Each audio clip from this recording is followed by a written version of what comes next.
We are Heather and Paul Christie. And for over 12 years, we've worked with executives and entrepreneurs to accelerate change in every aspect of their business. Because we are in the fastest paced business environment that anyone has ever seen before. So join us for the Evolve to Win show. Hi, and welcome to another Evolve to Win show with Heather and Paul. Great to have you with us today. Today we're talking about how to keep your company culture alive. And that is, of course, if you want your existing company culture to stay alive. Some of you may want to shift it, right? Quite often we see that some of the challenges that people are having in business are actually symptoms. But the symptom is not what you treat. If you want to treat the cause, you're going to actually fix it. And a lot of times the cause of challenges in business stems from the wrong company culture. So when you think about your company culture, I want you to be thinking about where you currently work, or even thinking back to maybe another place where you worked. Paul, share with me, what's your thoughts on how culture is created? So I've seen two different ways that cultures are created. Either the owner of the company, or in corporate settings, this has already been set with mission statements and everything. It's been directed from the top. Okay. Or alternatively, it is created by the employees.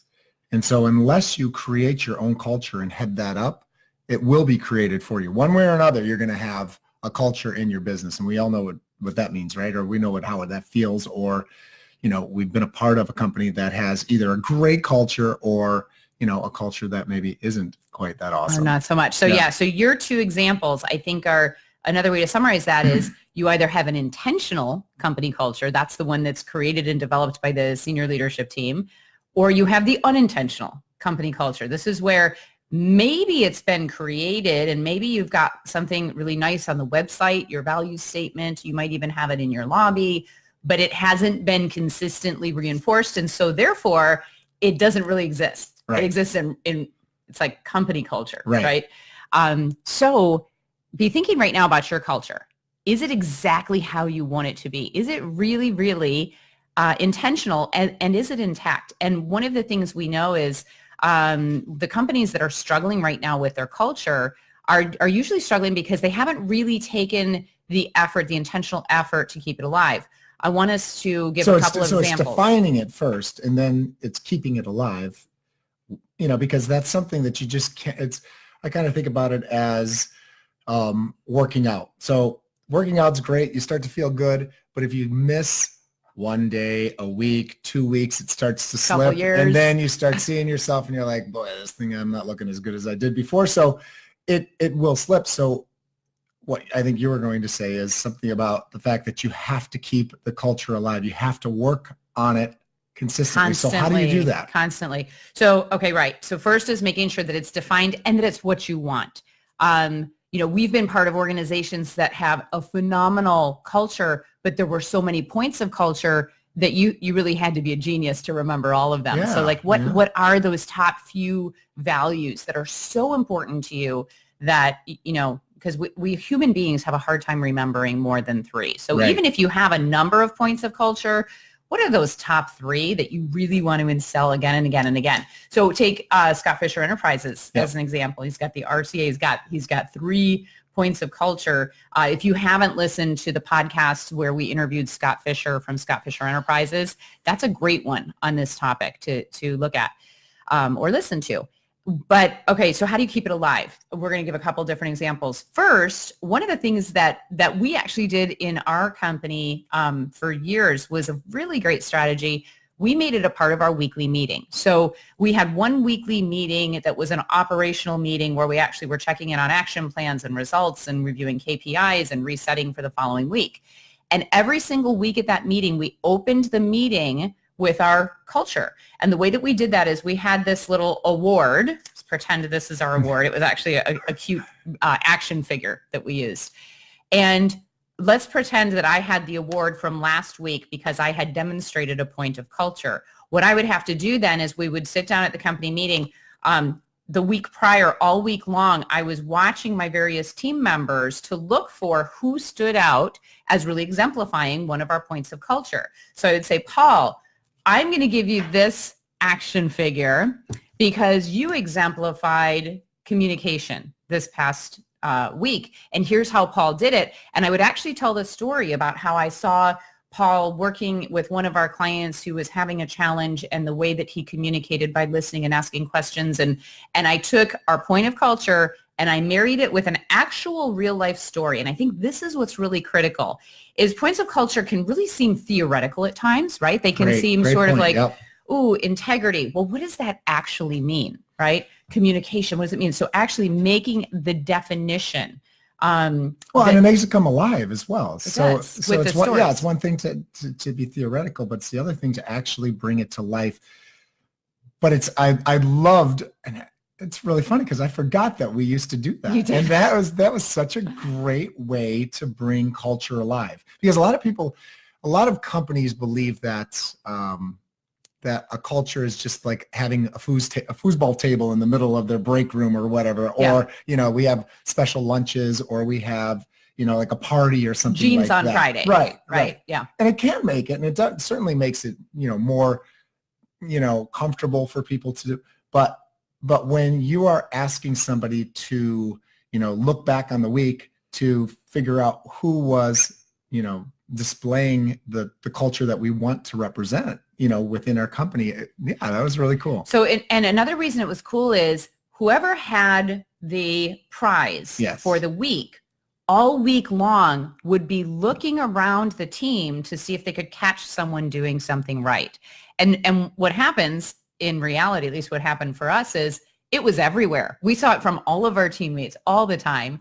And so it was hard to even isolate. So you had to look for, what was the best example? It was setting the RAS, right? It was. You're setting your reticular activation system to be on the lookout for someone doing something right.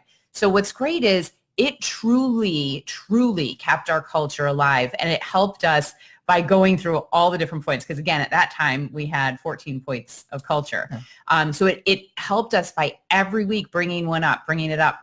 So we actually did get so intimately familiar with that culture. And we as a team brought it to life and created it. And even though they may have not, most people couldn't list the 14 points of culture off the top of their head.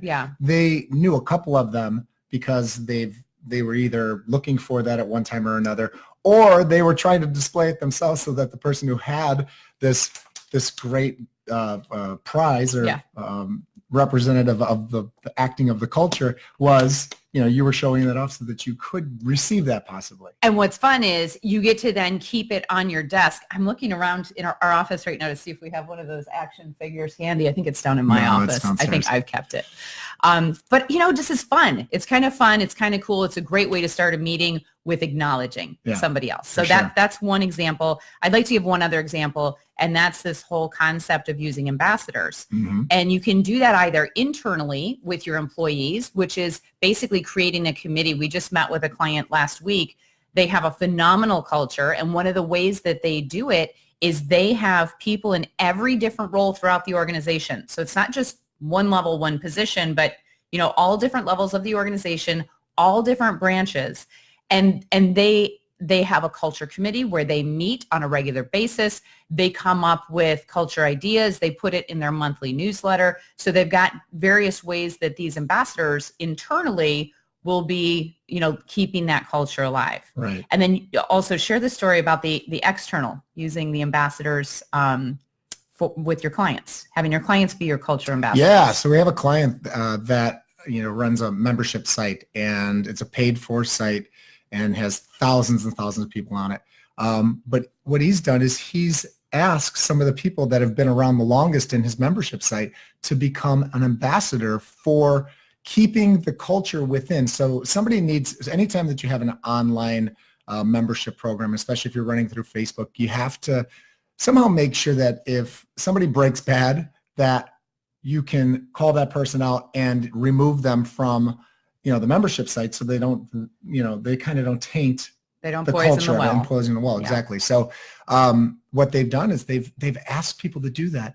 They're not paying them. They give them some cool perks. Yeah. And these people are like raving fans. Yeah, total raving fans. So it's just, I thought it was it blew my mind. I thought you would have to pay somebody to do that. So even in a company, you could actually just give that as a responsibility to somebody. To your And clients, yeah, your or members. clients, right? Yeah. Even within, if you are a member of a nonprofit organization, that's another opportunity is pulling people to be in volunteer roles of leadership that really help to drive that culture. Yeah, and it really, the other thing too is, and I know we just talked about us having our meetings, but you can also just have, companies have meetings all the time, and a lot of them, are good and some are bad, but you could have one where you have those ambassadors meeting together on a monthly basis or every other week, and they're just discussing, kind of the same thing that we have. Maybe they have the award, or that they're just out there looking for it and making sure that it stays the culture that was defined from the beginning. Because if you're not policing it, right, it can get away from you. As Paul said, it'll get away from you.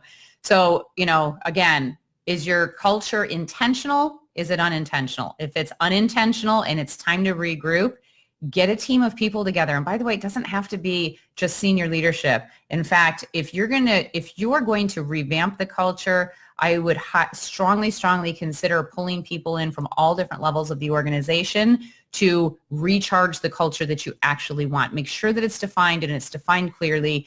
And again, our recommendation is, even if you have multiple points of culture, see if there's a way to summarize it with your top 3, so that there are 3 things that people will always remember about who they need to be within your organization. And again, I think that's important to say is, everyone knows what to do in their job, right? Because you have the job descriptions and you have roles and responsibilities. And so people know the task that they need to do within your company, but do they know who they need to be? And so once you've defined what that company culture is, make sure you've got mechanisms in place to bring it to life. Keep it consistent. Talk about it constantly. You can't over communicate culture. Right. And again, this is something that makes it or breaks it. Every single one of your clients knows what your company culture is, because we can feel it everywhere we go, every business that you work with. And the last point I want to make on culture is it's not only a great recruiting tool, but it also is a fantastic retention. And not all cultures are, these soft, cushy, like fun, we've been in companies where their culture is really, the culture is like you work your tail off and that's it. That's the culture. But the type of people they get that show up that work there, people who just want to work. That's it. They don't want anything else. Yeah. And so you can create that culture any way you want. But once you define it and you find that it works, then to keep it in place, have meetings, invite ambassadors to be a part of it, to police it. And for next time, I think what we should do is talk about meeting culture, which is a subset, but a hugely, hugely valuable tool. If you don't have very specific rules of the game for the meetings that you're having, every single company, every team, every department has its own meeting culture. And the question is, do you like the meeting culture that you have? And if not, we'll talk about that next time. Hey, well, thank you for joining us for another Evolve to Win show. I hope you enjoyed it. And if you know someone who could use this information, please share it with them. If you know someone who struggles with company culture. If you haven't connected with us yet, please go to heatherchristie.com and sign up for our leadership list. Have a great day. Bye.